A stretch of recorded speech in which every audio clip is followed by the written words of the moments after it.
লজ্জাপতি গাছের নাম গ্রামগঞ্জে মানুষের কাছে অতি পরিচিত একটি গাছের নাম। কিন্তু আপনারা কি জানেন এই গাছের গুণাবলী সম্পর্কে? এই গাছের গুণাবলী সম্পর্কে জানলে আপনারাও অবাক হয়ে যাবেন। লজ্জাপতি হলো আমাদের অতি পরিচিত একটি উদ্ভিদ। এই লজ্জাপতি গাছকে কেউ কেউ বলে লাজুক পাতা, কারণ লজ্জাপতি অতি স্পর্শকাতর। এই গাছের পাতা কোনো কিছুর একটু স্পর্শ এলেই বুঝে যায়। এই লজ্জাপতি হলো বর্ষজীবী গুল্ম আগাছা বা ঔষধি জাতীয় গাছ। এই গাছের কাণ্ড লতানো এবং শাখা প্রশাখায় ভরা এবং কাঁটাযুক্ত ও লালচে রঙের দেখতে হয়।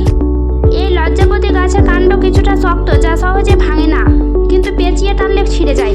এই লজ্জাপতি গাছের পাতা অনেকটা তেঁতুল গাছের পাতার মতো দেখতে হয়। এই লজ্জাপতি গাছের মধ্যে রয়েছে ভিটামিন এ, ক্যালসিয়াম, আয়রন ও পটাশিয়ামে ভরপুর। লজ্জাপতি গাছের গুণাগুণ। লজ্জাপতি গাছের গুণ কোষ্ঠকাঠিন্য রোগের সমস্যা নিরাময় করতে সাহায্য করে। অনেক মানুষের শরীরে কোষ্ঠকাঠিন্য রোগের প্রভাব রয়েছে। অনেকের মধ্যে এই রোগটি হয় বংশগতভাবে, আবার কারোর হয় শরীরে কোনো সমস্যার দিক থেকে। এক্ষেত্রে লজ্জাপতি গাছের মূল এই কোষ্ঠকাঠিন্য রোগের সমস্যা সমাধান হিসেবে কাজ করে। লজ্জাপতি গাছের মূল 7 থেকে 8 গ্রাম থেতো করে সিদ্ধ করতে হবে, ছেঁকে ওই জলটা খেতে হবে, তাহলে উপকার হবে।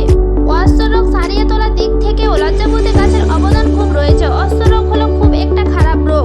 অনেক মানুষের শরীরে এই রোগের অনুভূতি থাকে, ফলে মানুষ খুব কষ্ট পেয়ে থাকে। এই কষ্ট সুলভ করার একটা উপায় হলো লজ্জাপতি গাছ।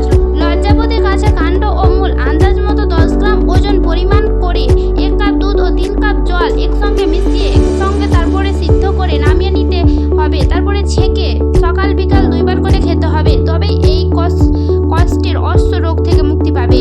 মেয়েদের শরীরে এমন কিছু রোগের লক্ষণ দেখা দেয়, যার কারণে মেয়েদের জীবন অসহায় হয়ে পড়ে। মেয়েদের এই ধরনের সমস্যা থেকে মুক্তি দিতে পারে এই লজ্জাপতি গাছ। যে কোনো কারণে যোনিপথে ক্ষত হলে প্রাথমিকভাবে বা মাঝে মাঝে প্রায় রোজই অল্প স্রাব যেতে থাকে। এক্ষেত্রে এটি পরিমাণে ক্যান্সার হয়ে যেতে পারে। এক্ষেত্রে দুধ জলে সিদ্ধ করে লজ্জাপতি যদি দিনে 2 বার খায়, তাহলে এই রোগ থেকে মুক্তি পাওয়া যাবে। আবার আমাশয় রোগের সমস্যাতেও লজ্জাপতি গাছকে অনেক উপকারী গাছ হিসেবে মানা যায়। এমন অনেক মানুষ আছে যারা খুব আমাশয় রোগে ভুগে থাকেন, অর্থাৎ ডাক্তারের ওষুধ না খেলে ভালোই থাকা যায় না।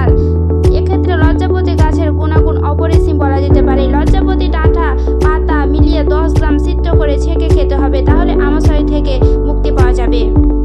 অতিরিক্ত গরমে প্রায় প্রত্যেক মানুষের শরীরে প্রচুর পরিমাণে ঘাম দিয়ে থাকে। অনেকের